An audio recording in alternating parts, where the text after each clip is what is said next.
Banyak orang Indonesia tidak hancur karena miskin, tapi karena satu aplikasi di handphone. Satu klik, satu persetujuan, dan uang langsung masuk ke rekening.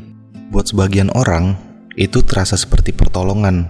Namun, untuk banyak orang di Indonesia, hal tersebut merupakan awal dari tekanan finansial dan psikologis yang secara perlahan dapat menghancurkan hidup mereka.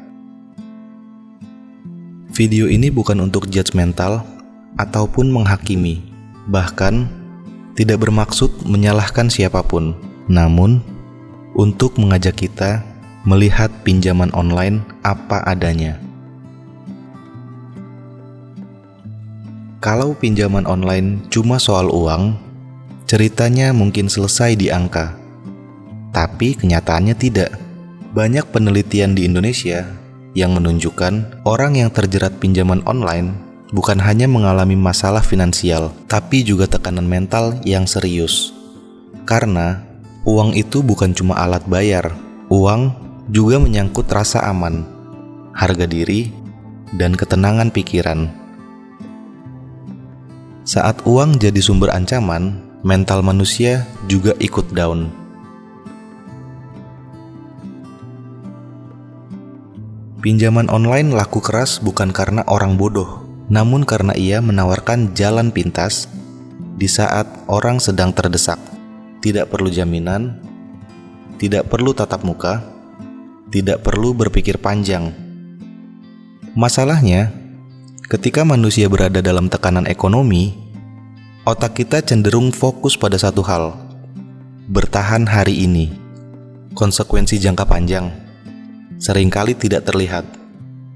Inilah kenapa banyak orang tidak benar-benar menghitung bunga, denda, atau risiko keterlambatan.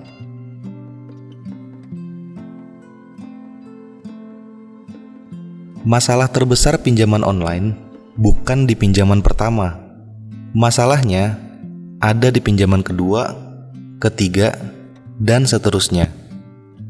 Bayar utang pakai utang. Gali lubang, tutup lubang. Pelan-pelan, orang kehilangan kendali atas keuangannya sendiri. Di titik ini, uang bukan solusi. Uang justru menjadi sumber kecemasan. Setiap notifikasi ponsel berubah menjadi ancaman.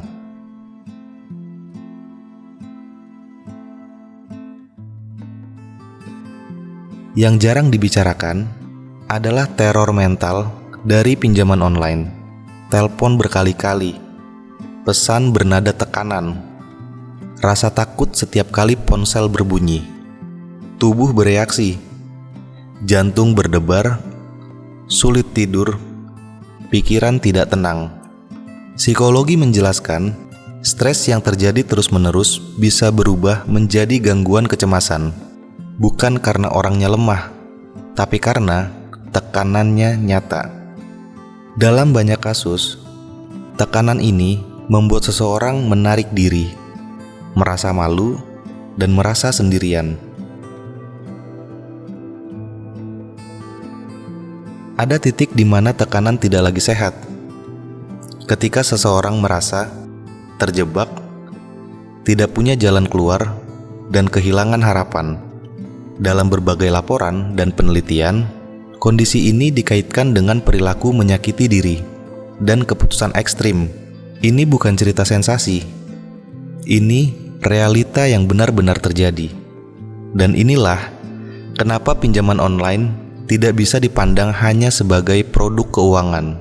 Ini sudah menjadi isu kesehatan mental dan kemanusiaan. Banyak orang bertanya, kok bisa sampai sejauh itu? Jawabannya seringkali sederhana. Literasi keuangan yang rendah bertemu dengan tekanan hidup yang tinggi. Saat seseorang tidak benar-benar memahami resiko keuangan dan di saat yang sama sedang terdesak dengan kebutuhan, manajemen keputusan buruk menjadi terasa masuk akal. Hal tersebut bukan tentang moral, namun tentang sistem dan edukasi. Kalau kamu sedang terjerat pinjaman online, dengarkan ini baik-baik. Pertama, berhenti menyalahkan diri sendiri. Kedua, kamu tidak sendirian, dan hidup kamu jauh lebih berharga dari utang apapun. Cari bantuan, bicara, dan ngobrol. Jangan hadapi sendirian. Ketiga, tingkatkan literasi keuangan. Literasi keuangan bukan tentang menjadi kaya, namun tentang tahu batas, tahu risiko, dan tahu kapan harus berhenti. Agar kita bisa selamat, dan sebagai masyarakat, kita perlu berhenti menormalisasikan solusi instan yang berbahaya.